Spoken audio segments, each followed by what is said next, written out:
Hey guys, this is Manu. I'm your pain injury recovery specialist. I'm a physical therapist and Ayurvedic herbalist. I have some really cool exercises for you guys today, especially if you're dealing with any kind of shoulder problems, whether it's rotator cuff problems, whether you have instability in the joint, whether you have subluxations, whether you have tendinitis, whether you have bursitis, or for that matter, if you're just trying to stay fit and prevent any injuries. I got some really cool stuff for you guys. But before we do that, I wanted to give you a quick overview on a little bit of the anatomy around the shoulder joint so you get a better idea how to train those muscles. So you want to keep in mind that the shoulder joint is a ball and socket joint. The ball is the humeral head, it's quite large. The glenoid fossa here is the socket part. So the socket is quite shallow. So though it gives you, the joint is designed for 180 degrees of movement, quite a bit of movement, it's not a very stable joint.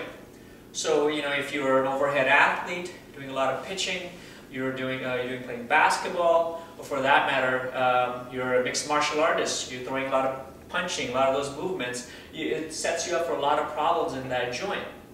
So it's very important how you sequence your exercise program.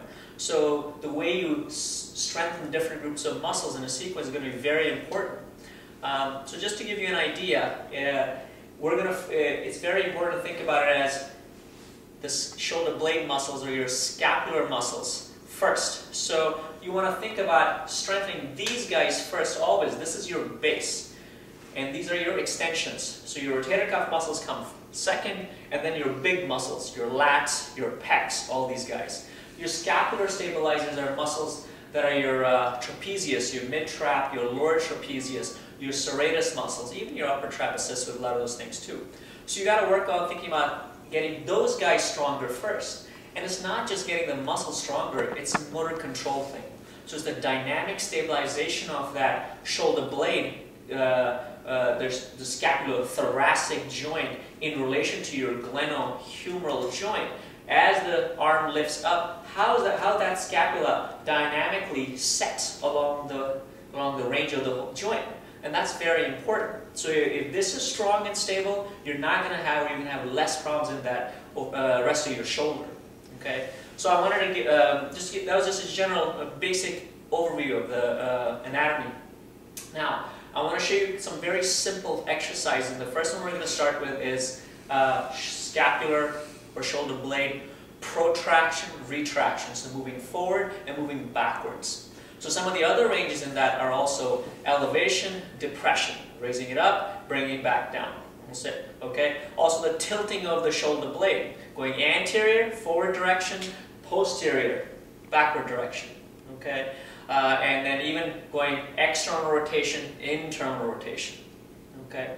So we're going to talk first about the protraction, retraction, the going forward position. So now, whether I'm an overhead athlete, I'm doing some pitching movements, right?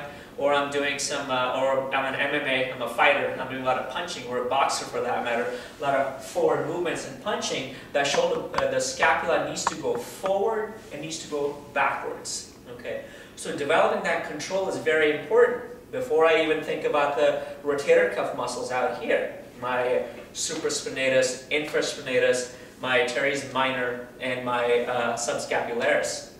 And then all the other big ones, your lats, your pecs, and all these other guys. So let's think about this as forward, backward movement. Okay, so get that motor control down. So I move forward and I move backwards. Now, this is just to show you guys what's happening in that shoulder blade, getting that control down. We're going to do these exercises laying down. It's a little bit easier for you to feel. Okay, so the first one we're going to do is, I'm going to lay down here, and so my arm position is here. I'm going to raise it up, so I'm doing scapular protraction, going forwards, and then retraction, backwards. So I'm squeezing my shoulder blades back, okay? Forwards, backward. Just working in that range, getting that motor control down. Once this is comfortable, go to the next position. Here, here, here, here. Now, though this seems simple, it's very important to develop that control first. You know, you can sit there and do a lot of bench and do all these other exercises. Unless that base is stable, you're bound to set up some problems in that shoulder down the line, whether it's impingement, that rotator cuff getting pinched in that space, or for that matter, getting all sorts of instability problems. Okay, so I can do without it. I can do both arms at the same time. Reach, squeeze down. When I'm reaching, I'm not elevating or lifting it up. You want to think about forward and then back. So think about it another way. If this is 12 o'clock, 6 o'clock down here, right? This is going to be my 9 o'clock, and that's my 3 o'clock back there. So I'm going towards my 9 o'clock, coming back towards my 3 o'clock. Make sense? All right, next.